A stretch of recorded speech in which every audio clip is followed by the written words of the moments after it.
Tere ka minu poolt. Siin on juba läbi käinud niisugune uuringuala iseloomustus ja siis ma kordan üle ka need väiksed numbrid. Uuringuala pindal on meil umbes 10 ruutkilomeetrit. Erinevate piirangute ja kitsenduste tõttu kaevandamisala reaalselt on kasutatav umbes 8,4 ruutkilomeetrit, milles siis kaevandamisala perimeeter oleks 14,6 kilomeetrit. Kaevandamise sügavus oleks potentsiaalselt 38 meetrit lõunas ja 20 meetrit põhja pool. Ja ulatus oleks siis põhja-lõuna suunas 4,6 kilomeetrit ja 1,7 kilomeetrit ida-lääne suunas. Johannes ka mainis, et uuringuala fosforiidivaru kokku oli meil 42 miljonit tonni geoloogilist varu, mille keskmine siis P2O5 sisaldus on 11%. Tegelikult, kui peaks hakkama kunagi kaevandama seda ala, siis kaevandatavat fosforiidivaru on kõigest 34 miljonit tonni. Ja siis mille keskmine P2O5 sisaldus on 9,7%, mis sisaldab juba kadusid ja aherdumist. Ehk siis kokkuvõttes, kui panna nagu need numbrid kokku, siis geoloogilisest varust 20% me ei saa kätte tehnilistel ja tehnoloogilistel põhjustel. Siis koostöös Afriga me vaatasime, mis on siis uuringualal kõige potentsiaalsem kaevandamistehnoloogia, mida saaks rakendada. Ning lähtudes siis ka eelmise uuringuetapi tulemustest ning ka geoloogilistest ja hüdrogeoloogilistest ja geotehnilistest tingimustest, siis kõige perspektiivsem kaevandamisviis oleks olnud pealmaa kaevandamine puurlõhketöödega, kus katendi teisaldus toimuks siis kallurite ekskavaatoritega. Avakaevandi rajamise hetkel paigutaks esimese katendi väljaspool karjääriala ehk siis välispuistangusse ning seejärel paigutaks kogu katendi tagasi karjääri välja töötatud alasse.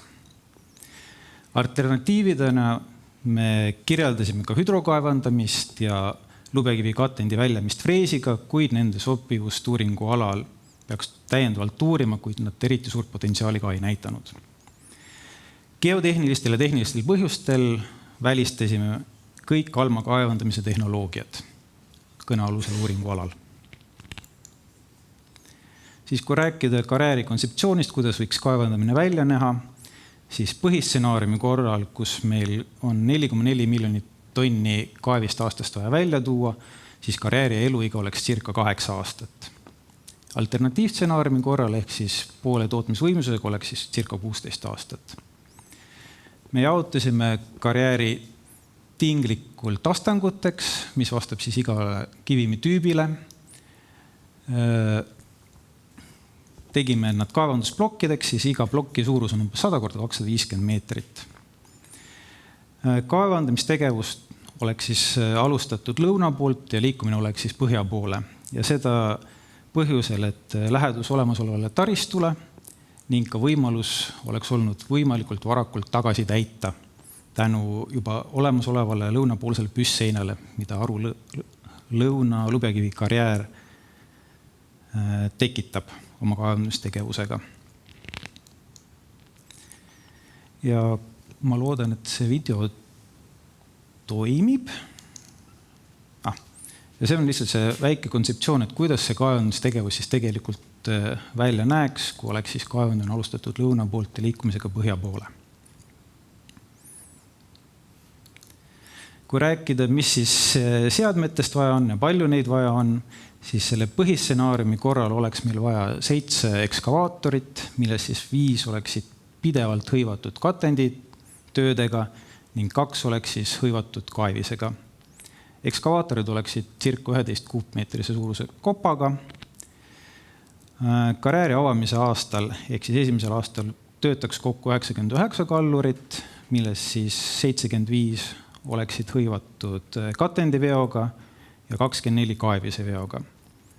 Järgnevatel aastatel, kui hakkaks katendivedu toimuma välja töötatud alasse, siis oleks katenditöödega seotud pidevalt 25 kallurit ja siis sõltuvalt tootmisaastast oleks olnud siis kas 41 või 73 kallurit töös. ja kallurid oleks siis umbes 60 tonnise kaindavõimega. Ja kui rääkida tootmisgraafikust, vaadates, et palju meil seda katendikivimid on, siis võib öelda, et sisuliselt meil on katendi kaevandamine, mitte fosforiidi kaevandamine. Ja kogu selle protsessi käigus on siis erinevad aastatel erinevad kvaliteedid, aga keskmiselt on siis 9,7% B2O5 sisaldusega kaevist.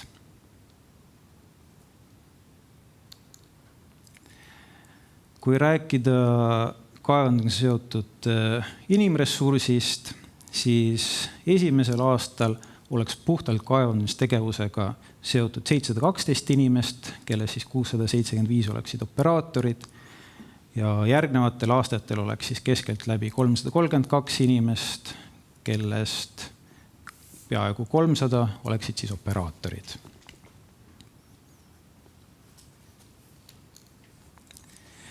Ja kogu selle tegevuse jaoks on siis ka meil vaja infrastruktuuri rajada.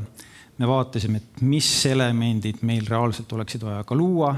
See on siis töökojad, kontorid, materjalide laod, töökojad, lõhkematerjalide laod, tanklad, kaevise laod, purustussõlmed ja nii edasi. Sealhulgas siis ka elektrivarustus, lisaks ka hoonetele, rajatistele, teedele, kommunikatsioonidele tuleb rajada ka mitmed jäätmeladestud, mis on siis seotud fosforiidi töötlemisega. Ja siin on niisugune väike kontseptsiooni näide, et tootmiskompleksist, ehk siis põhimõtteline skeem, mis näitab ära omavahelise paiknemise erinevatel struktuurelementidel ja kogu tootmiskompleksi tarbeks oleks siis vaja circa 50 hektarit maad, ehk siis 0,5 ruutkilomeetrit, millele paraku nagu asukohta head ei ole. Ja jäätmeladestute jaoks on siis vaja erinevate kaevandamis-, rikastamise tööstuste jäätmete jaoks kokku minimaalselt 258 hektarit, et vähendada seda jalajälge erinevatele jäätmeladestutele, mis oleks siis vaja potentsiaalselt rajada väljaspool karjääri, siis umbes 153 hektarit saaks paigutada, 153 hektarit tuleks paigutada väljaspool karjääri, ülejäänud saaks paigutada tagasi karjääri ala sisse. Kokkuvõttes on siis karjääri kaevandamisjäätmete ladestu, kipsiladestu ja siis erinevate väävlisisaldusega rikastusjäätmete ladestute jaoks vaja erinevat tüüpi jäätmeladestud. Ja minu poolt oleks siis niisugune lühike ettevõte ka kõik.